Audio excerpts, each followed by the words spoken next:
estudos e difusão do espiritismo religioso.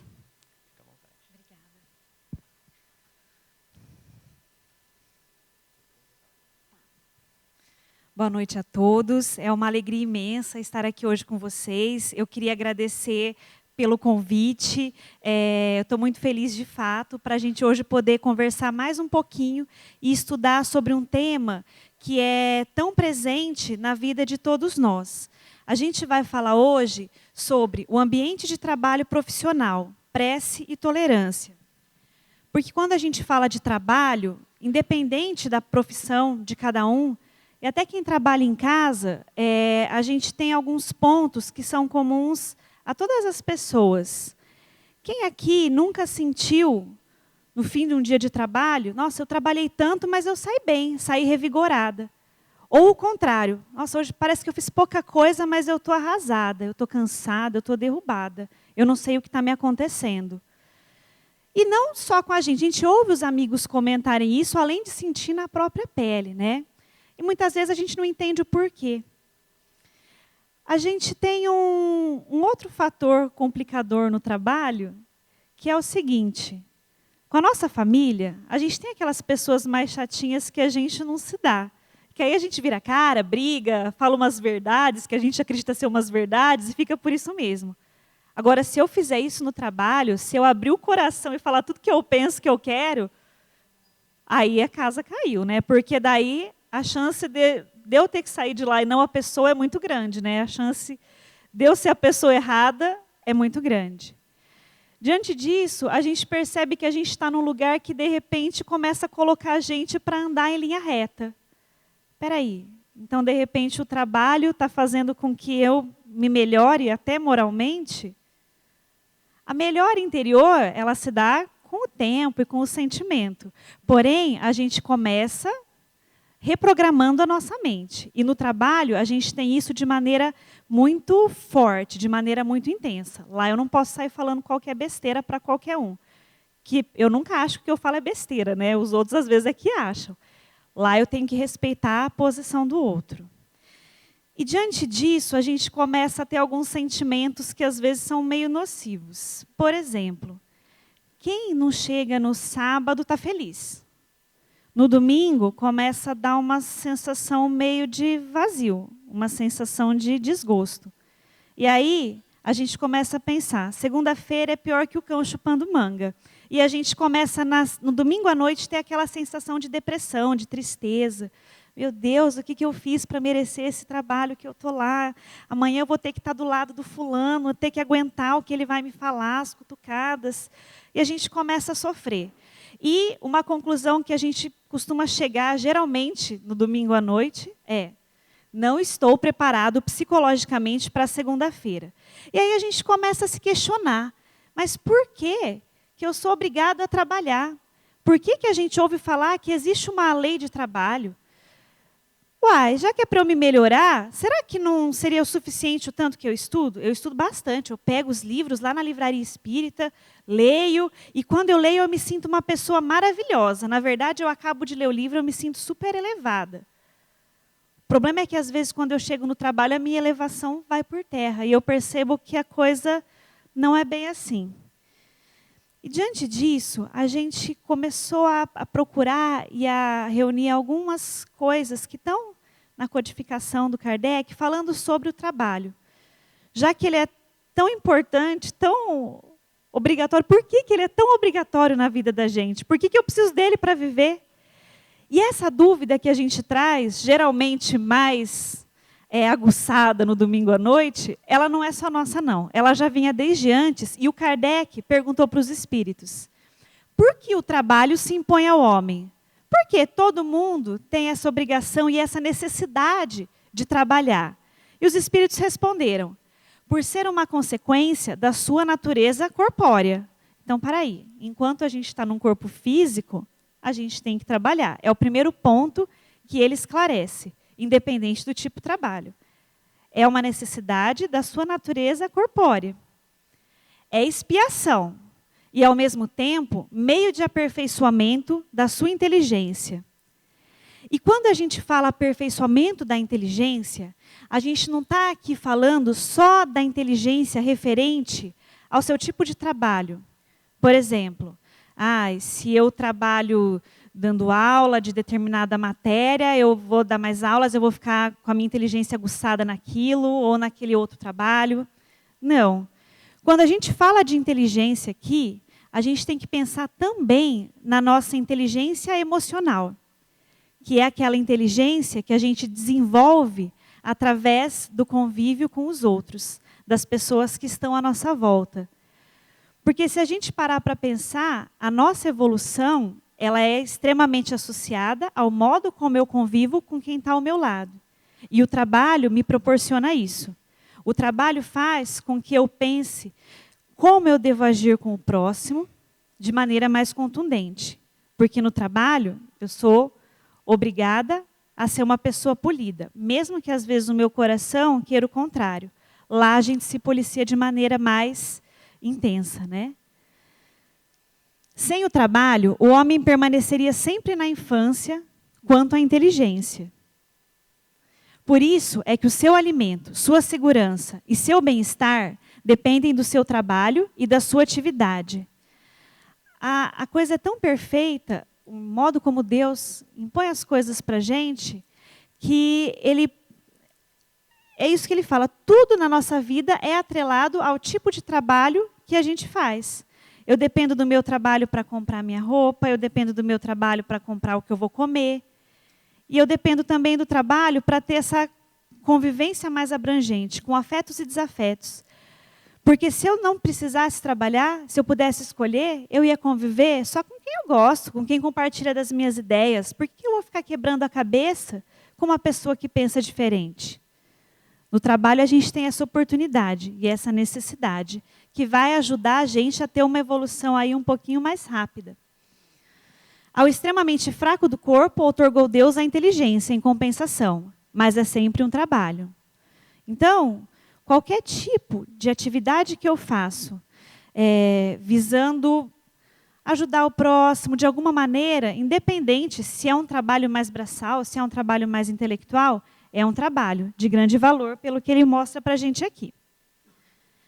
E no Evangelho, segundo o Espiritismo, a gente também tem alguns comentários referentes a esse problema nosso do trabalho. Ele fala sobre o dever.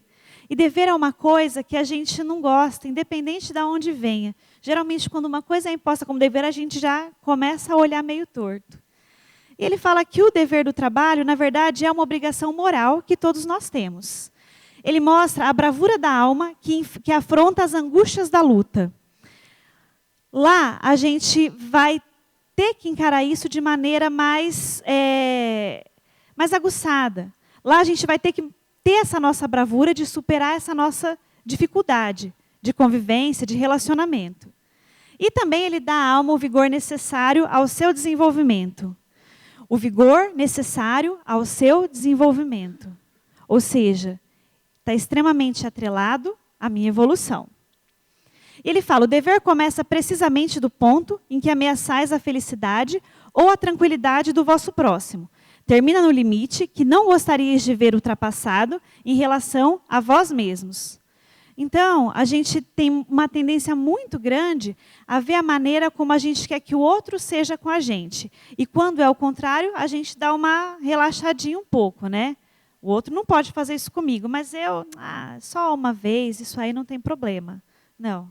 A gente tem um dever e uma obrigação moral com quem está do nosso lado também. E diante disso, a gente começa a pensar sobre tolerância.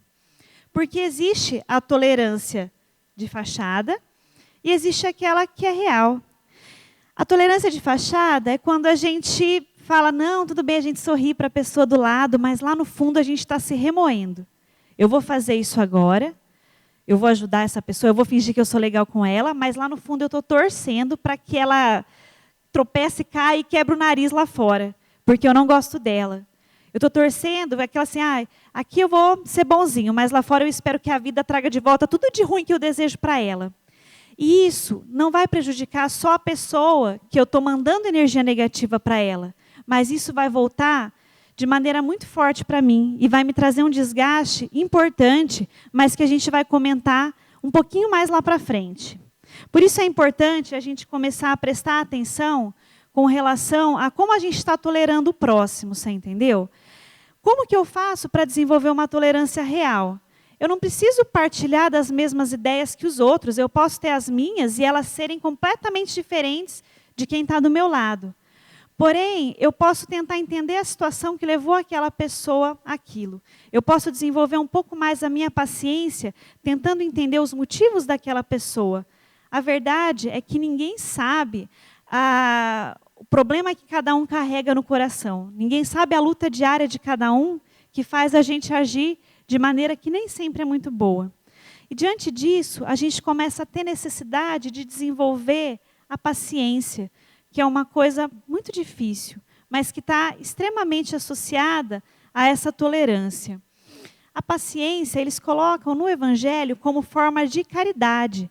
Caridade, então, não é somente aquilo que eu dou para um necessitado, aquela parte material, mas também tem esse tipo de caridade que às vezes é muito mais difícil de eu fazer, que é eu ter paciência e respeitar quem está do meu lado. Ele fala sobre obediência e resignação. Que a obediência, ela está vinculada à razão. Lógico, se eu estou pensando, eu raciocino, o meu chefe mandou eu fazer alguma coisa, eu vou obedecer, porque a minha razão sabe que se eu fizer o contrário, eu vou me prejudicar. Ele vai me mandar embora.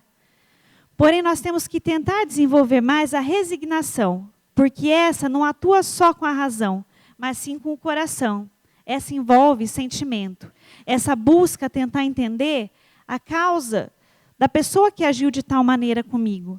E quando eu começo a ter essa resignação, quando eu começo a desenvolver a tolerância, a dificuldade vai diminuindo. A caminhada fica mais fácil. A dor pesa menos. Quando a gente não aceita isso muito bem, a gente desenvolve aquela situação de cólera. E aí é uma coisa muito importante para a gente prestar atenção, que está muito bem sinalizada no Evangelho segundo o Espiritismo, que ele fala que a cólera é uma consequência do orgulho.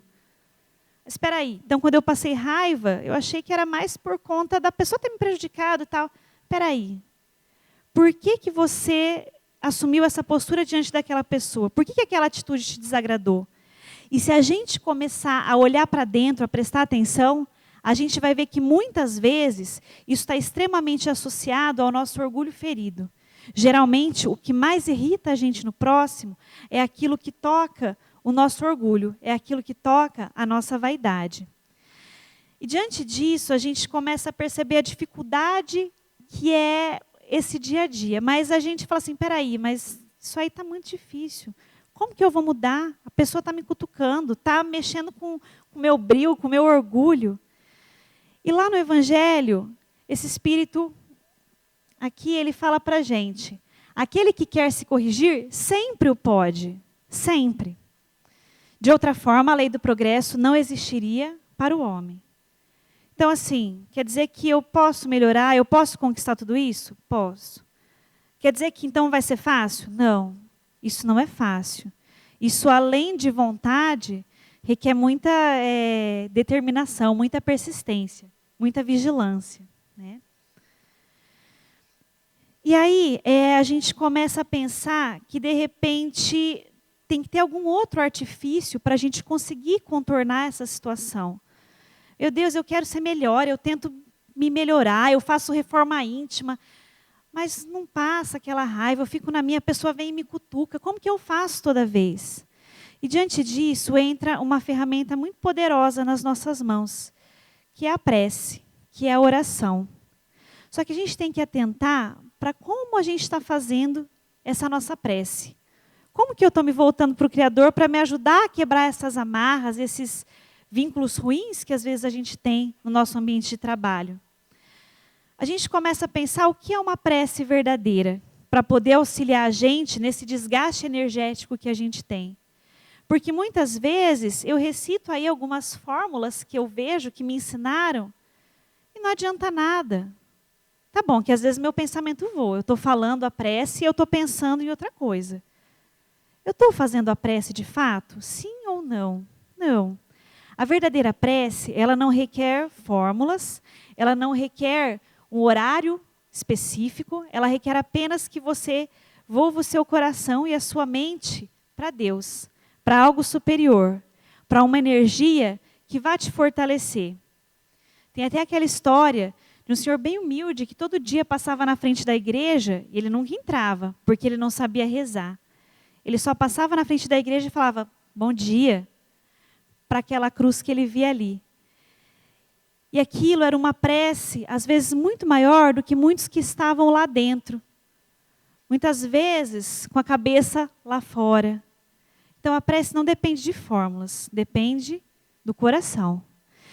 E diante disso, no Evangelho, a gente encontra, no capítulo 27, Pedi e obtereis, alguns comentários acerca da prece, que vão ajudar a gente a entender melhor, para a gente conseguir se fortalecer melhor. Ele fala que o poder da prece está no pensamento. Ela não se prende nem às palavras, nem ao lugar, nem ao momento em que é feita. Então, eu posso fazer a qualquer hora, eu posso estar na sala do meu consultório, do meu escritório, trabalhando, e voltar meu pensamento a Deus. Eu não preciso rezar uma prece inteira. Eu posso só falar, meu Pai, me ajuda. Isso vai ser ouvido? Pelo que ele está falando aqui, sim. Ele diz que a energia da corrente está em razão do vigor, do pensamento e da vontade. Então, a gente vê aí uma coisa muito importante. A minha prece, então, não depende daquilo que eu li, que estava ali, que aquela prece me falaram que é uma prece muito forte. Não, ela depende do que eu estou pensando e da vontade que eu estou pondo em cima daquilo. Por isso que algumas pessoas falam, olha, aquela pessoa tem um poder para rezar, eu quero que ela reze por mim, porque quando ela reza, dá certo. Como que está o pensamento dessa pessoa e a vontade que ela está pondo? Com certeza estão sendo muito grandes. E o nosso pensamento, ele tem que ser vigiado 24 horas por dia. O Emmanuel, ele fala que cada vez que a gente pensa, é como se a gente ligasse um retroprojetor e no telão aparecesse e ficasse gravado tudo que a gente pensou. Só que isso não fica num telão que a gente consegue jogar a cortina. Isso fica gravado no nosso corpo perispiritual. Isso fica na energia que está à nossa volta. Por isso, muitas vezes, a pessoa não precisa falar grossa com você, nem te maltratar. Às vezes você chega perto da pessoa, você vê que não está legal. Você sente uma coisa ruim. Fala, nossa, aquela pessoa nunca me fez mal, mas a hora que eu chego perto, eu não consigo ficar. O que acontece? Sabe? Isso acontece também para o lado bom. Tem gente que a gente não precisa conversar, não precisa conhecer. A hora que a gente tem o contato, fala, nossa, eu me sinto tão bem perto daquela pessoa. Como será que é a energia dessa pessoa? Qual é o pensamento que ela alimenta durante o dia? Esse pensamento positivo é uma prece? É. Isso que a gente precisa começar a ter em mente. Então, eu posso ter esse meu pensamento em prece 24 horas, sem estar recitando fórmulas, sem perder o horário do meu trabalho? Pode. Ele fala que a prece é como uma invocação. Por ela, um ser se coloca em comunicação mental com outro ser ao qual se dirige. E aí a gente tem que tomar muito cuidado. Quando eu estou em prece, quando eu estou com um pensamento positivo, eu estou me ligando à espiritualidade amiga. Eu estou me ligando àqueles espíritos que vão me ajudar, que vão fazer com que eu melhore, com que eu supere essas minhas dificuldades. Mas o contrário também é real. Quando eu começar a pensar coisa ruim, com quem que eu vou estar me ligando? Não é verdade? Quando eu começo a pensar besteira, quando eu começo a querer o mal para quem está trabalhando do meu lado, eu automaticamente crio uma sintonia para me ligar com aqueles espíritos que talvez não vão me trazer tanto benefício. E às vezes podem até me prejudicar.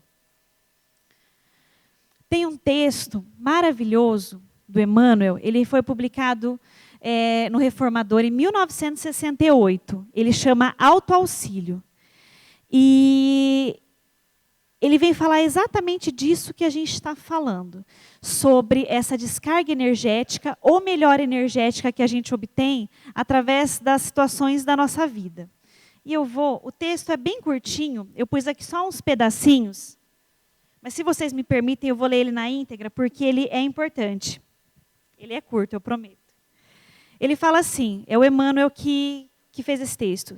Saibamos improvisar bondade e apreço a benefício daqueles que nos cercam, ainda mesmo nas manifestações aparentemente insignificantes da vida.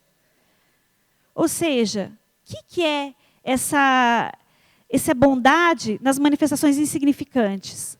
Vocês já perceberam que quando eu viro para uma pessoa e falo um bom dia, com um sorriso no rosto, é diferente de quando eu passo e falo bom dia? Ou então aquela pessoa que responde assim, o que tem de bom? Às vezes, quando a gente faz, a gente não percebe, mas quando a gente recebe, a gente percebe.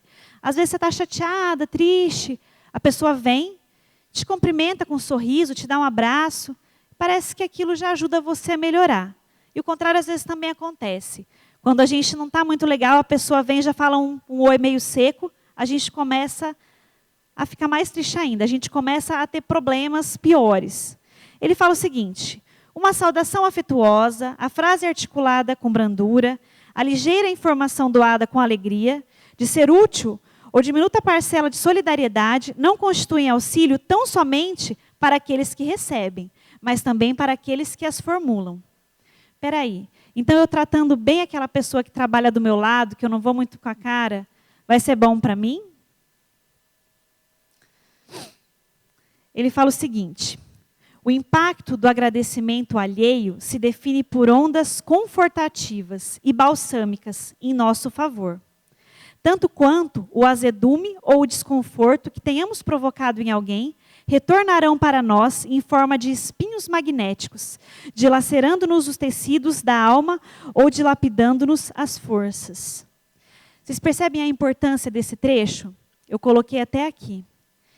Esse agradecimento alheio não é só quando a pessoa chega e te fala um muito obrigada. Esse agradecimento, muitas vezes, ele vem num olhar que você nem percebe, que a pessoa te dá com carinho por um benefício que você trouxe, e às vezes você nem percebeu. Um benefício que você deu só através de um sorriso, de um abraço, de um aperto de mão que você deu com carinho. E isso volta para a gente através de uma energia boa que ajuda a gente a se reequilibrar. Por isso, no começo eu falei, gente, perceberam que às vezes trabalha tanto e você não se cansa tanto, igual às vezes você trabalha menos e volta cansado? Como eu estou dando energia para o meu próximo? Como eu estou me voltando para ele, para receber o que ele me manda de volta? Através dessa energia que conforta, dessa energia que restabelece. Será que nesse dia, que aparentemente eu trabalhei muito mais, eu cansei muito menos, será que eu não dei um pouco mais de mim e recebi um pouco mais dessa energia que me manteve firme, que fez com que eu chegasse bem ao final do dia? E ele fala também que quando eu uso do azedume ou do desconforto com alguém, isso volta para mim através de espinhos magnéticos. Esses espinhos magnéticos, a gente tem que imaginar como algo que chega machucando mesmo o nosso corpo energético. Então, cada vez que eu sou azeda com a pessoa, se não tiver uma elevação muito boa, ela vai voltar a me olhar com a cara meio torta. E só dela fazer isso, ela não precisa nem me jogar praga, não. Só dela me olhar meio torta, isso aí já vai estar lançando uma energia ruim para a gente. E nesse dia a gente vai perceber que, às vezes, mesmo tendo feito um pouco menos, a gente vai cansar um pouco mais. Ou seja, aquilo que eu mando para o outro está me ajudando ou me prejudicando? Sim. E isso não é uma coisa que acontece de vez em quando só. Isso acontece a todo momento na vida da gente. E ele prossegue falando, ninguém precisa recorrer à hipocrisia para assegurar o culto da gentileza. Você não precisa ser falso com aquela pessoa que você não gosta, não precisa ser hipócrita. Bastar-nos-á praticar respeito e consideração para com a liberdade do próximo, no veículo da paciência, a fim de resguardarmos saúde e tranquilidade contra duelos e feridas mentais inúteis. Então, eu não preciso, mas então você vai falar com aquela pessoa, você vai estar sendo fingida. Não é isso. Eu não vou começar a gostar da pessoa do dia para a noite, mas eu tenho que começar a trabalhar no meu interior o respeito com aquela pessoa, a tolerância, a paciência. Tentar entender que aquela pessoa pode não estar num momento bom, e talvez por isso ela pode ter sido agressiva comigo. E dessa maneira eu começo a ter menos problemas. E como ele fala, trazendo, eu não pus aqui, trazendo feridas mentais inúteis através do meu comportamento. Por que feridas mentais inúteis? Porque muitos dos problemas que a gente traz no dia a dia, nós criamos através desses pequenos gestos impensados nossos. E que pode trazer essa queda energética, que pode trazer repercussões muito grandes. Por exemplo, quando eu caio a minha vibração, eu posso me ligar a um espírito inferior que está na mesma vibração ruim, e ele pode se tornar um obsessor. Vocês percebem que a coisa começa a ficar grande? Através de um gesto impensado, bobo, pequeno meu, que eu achava que não tinha tanta importância, a coisa começa a tomar um vulto maior.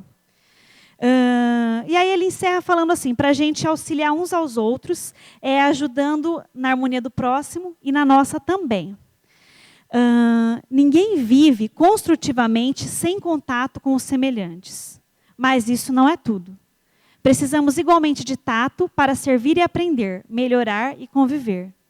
Precisamos de tato. A gente precisa respeitar o momento daquele indivíduo. Ah, mas ele me prejudicou, ele fez por maldade, eu sei que foi. Tudo bem, pode até ser. Mas você não sabe se, de repente, ele não está sob a ação de um obsessor que está causando aquilo. Você não sabe, de repente, aquela é uma pessoa que está precisando de ajuda. E a gente olha como um inimigo, como uma pessoa que prejudica a gente. Mas, na verdade, é o modo dele pedir socorro. Num outro texto, o Emmanuel, ele vem falar para a gente sobre a importância da gente dar um pouquinho mais no nosso trabalho, além de só essa tolerância, além de fazer só aquilo que nos é mandado, daquilo que nos é obrigado. Ele fala assim, Jesus, contudo, espera algo mais do seu discípulo. Correspondes aos impositivos do trabalho diuturno, criando coragem, alegria e estímulo em derredor de ti? A gente reclama que o ambiente do trabalho está ruim, mas assim, a gente faz alguma coisa para melhorar esse ambiente? A gente faz alguma coisa para encorajar quem está do lado? Para melhorar a vibração daquele lugar? Para deixar aquela pessoa mais feliz? A gente está fazendo alguma coisa para melhorar isso? Sabes improvisar o bem, onde outras pessoas se mostram infrutíferas? Isso é uma obrigação nossa, que sabemos, que estudamos. Se eu sei que o bem tem que começar de algum lugar, tem que ser por mim. Então, diante da situação ruim, eu me esforço para tentar converter aquilo lá, para tentar melhorar de alguma forma.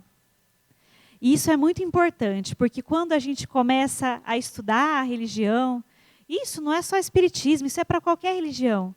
Quando eu começo a estudar a importância do bem, e quando eu começo a perceber a importância que eu tenho para gerar o bem, isso aí, gente, começa a ser a nossa obrigação, né?